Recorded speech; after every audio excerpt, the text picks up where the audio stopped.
Le match des étalons face au Pharaon hier au stade du 4 août de Ouagadougou est la sortie officielle de la première promotion de l'immersion patriotique obligatoire. Deux actualités qui font les choux gras des parutions du jour. Les journaux relayent, commentent et analysent ces deux actualités. La lecture croisée des quotidiens avec Adi Sandamba. Sortie de la première promotion de l'immersion patriotique obligatoire des bacheliers 2025, l'actualité est relayée par l'ensemble des quotidiens. À propos, Citoya parle d'une mission accomplie pour la première promotion. Une sortie officielle qui a eu lieu hier à Koudougou sous la présidence du Premier ministre, accompagné des membres de son gouvernement, rapporte le journal de tous les Burkinabés.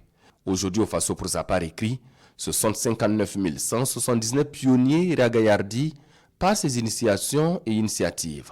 Dans ces colonnes, ce canard rapporte que l'immersion patriotique s'inscrit dans une dynamique de la refondation nationale avec pour objectif de renforcer l'esprit civique, patriotique et communautaire chez les jeunes diplômés. Ce n'est ni une formation militaire, ni une privation de vacances, mais une école de la vie, propos du Premier ministre, relayé à la une du journal Le Quotidien. Pour mon confrère, l'initiative a déjoué tous les pronostics, car tous les candidats à l'immersion ont juré de porter haut les valeurs de patriotisme, de paix et d'intégrité.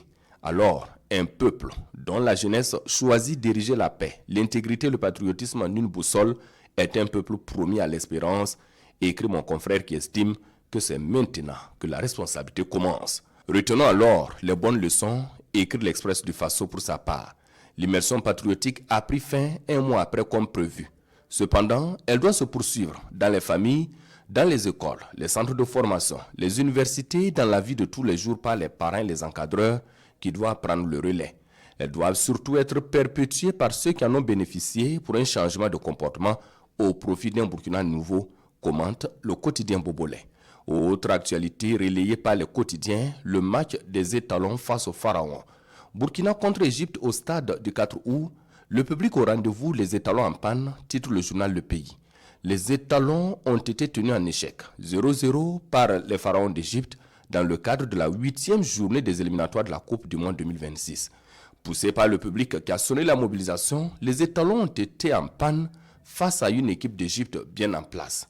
Un match nul qui amenuise les chances de qualification du Burkina Faso à la grande fête de football mondial, rapporte le quotidien des 1200 logements.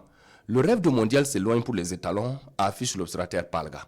Alors qu'on croyait à une miraculeuse victoire qui allait donner un semblant d'espoir aux étalons, ces derniers ont concédé le match nul de 0-0 face au pharaon d'Égypte hier mardi au stade du 4 août, déplore le doyen des quotidiens burkinabés qui ajoute que le Burkina Faso est bloqué à 15 points et doit maintenant aller chercher 6 points face à l'Éthiopie et la Sierra Leone en octobre prochain.